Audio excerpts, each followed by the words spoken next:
right, this is my latest quilt finish, and this quilt is, as you can see, it is all mugs, and this is from my first bee. I was not familiar with like being part of a bee until somebody invited me, and this is a group of um, friends of mine who we all kind of were like Instagram sewing buddies. And so my friend Sarah curated this group of all different women about my age that all quilt, obviously. And so for my quilts, what I chose was this is a um, paper piece mug, and the set of mugs, like the pattern, I got off of Etsy, which I can share the link. And so it came with a variety of mugs, which I really liked. I had looked at a few different options because I knew I wanted to do a quilt with mugs. Um, just to go a little bit into the backstory, this is a quilt to honor my mom, who I lost to cancer a couple of years ago. And so, actually, the month that everyone was sending me blocks was like the first anniversary of me losing her.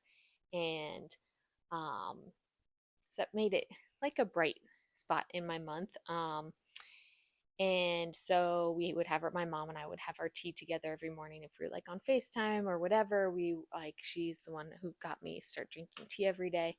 Um, so I just thought this was a special way to honor her. And so when my friends made the blocks, I had given them a list of just things that reminded me of her or things that she loved. And so some of the blocks have things like that, some deer and flowers to on her garden and all different stuff.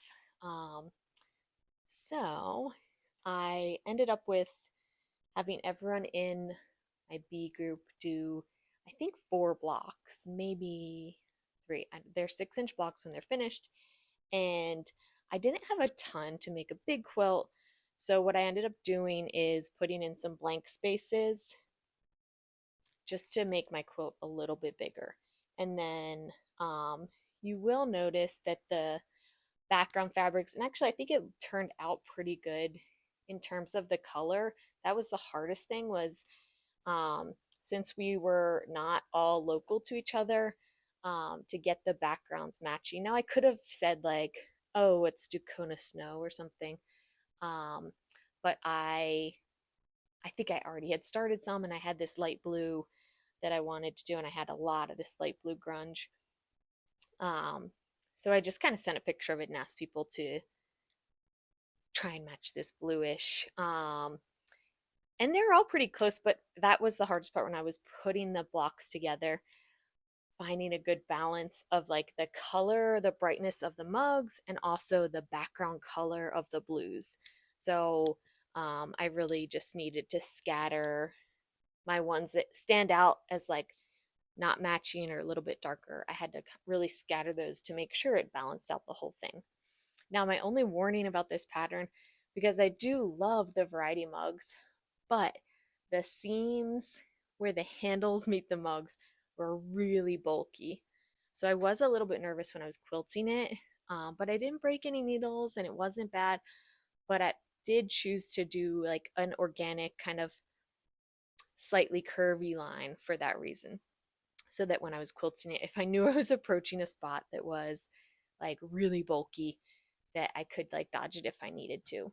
Um, the other time that that was an issue was when I was piecing it. It's so bulky, so close to the edge of the block that my presser foot was getting pushed like to a narrow, like like not a quarter inch, half of a quarter of inch, eighth of inch, whatever.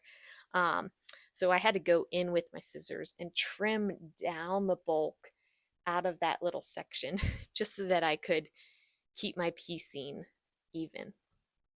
Um, but yeah, I really didn't give my friends too strict of limitations on the fabric. I think I gave a color palette of like maybe 6 to 8 colors, and then asked them also to each do like one either solid or um, mug that is like done with blenders, just that I knew I didn't want it to be super busy. And so that's why I have some like tone on tone ones that are giving your eye a place to rest.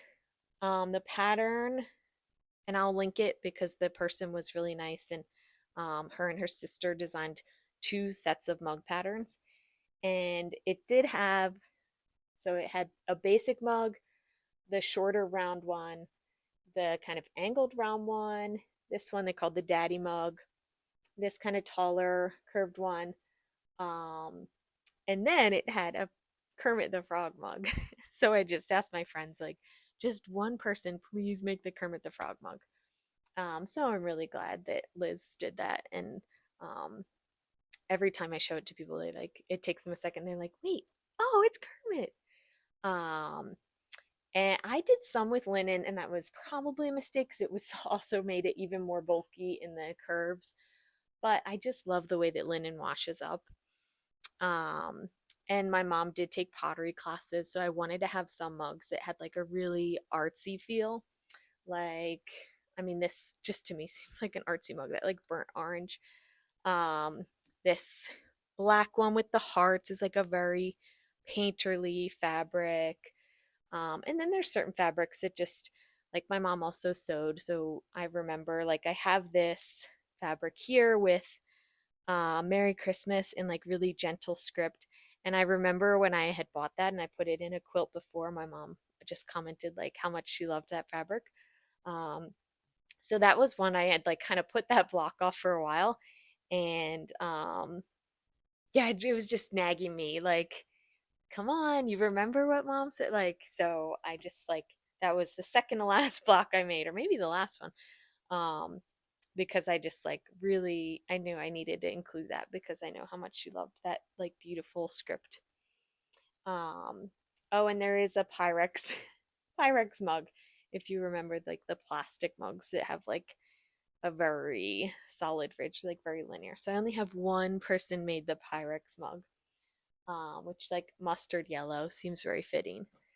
There's a decent amount of florals. I think these two, you can't quite see at the bottom, but are the same fabric or same line because I kept moving them and they kept getting close together, ending up in like similar spots. And I was like, they're too similar to be right next to each other. Um, so yeah, I am curious to see how it washes up. Um, but I ended up doing a really light blue binding because I do eventually want to hang this on the wall. Um, my dad had a t-shirt quilt made as like memory quilt for him to have, my mom, and I'm not a big like t-shirt quilt person. I don't make them. I'm not a big fan of them. But I wanted to have my own way to honor her. So yeah, I think that when we move next, I will hang this somewhere in our house. And I've never used the quilt hangers, but I want to get one of those to do it really nice. So for that reason, I did a light blue as the binding, just so that it blends in. I don't want it to be on the board, on the wall, and look like it has a frame around it. I just wanted the background to blend in, but I did not feel like doing a facing. And then for my backing, I have this, it's a gray with like a hint of blue. I don't know, it's like a very cool gray. And it's got a large scale flowers on it. I was going to say peony. I can't really tell what they are. They might be peonies.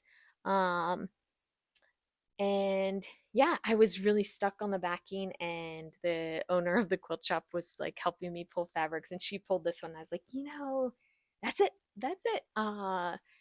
And then I have a little tag here from my quilt bee that my friend Amanda had made, and it does say 2024. That was the year of our quilt bee. So that tells you how long I was working on this, or holding onto the blocks, really. Um, but 2025, a year later, is not that bad. In the world of UFOs, it's really not bad. Um, so yeah, that's it. I love my mug quilt, and I hope you enjoy this pattern if you go and make it.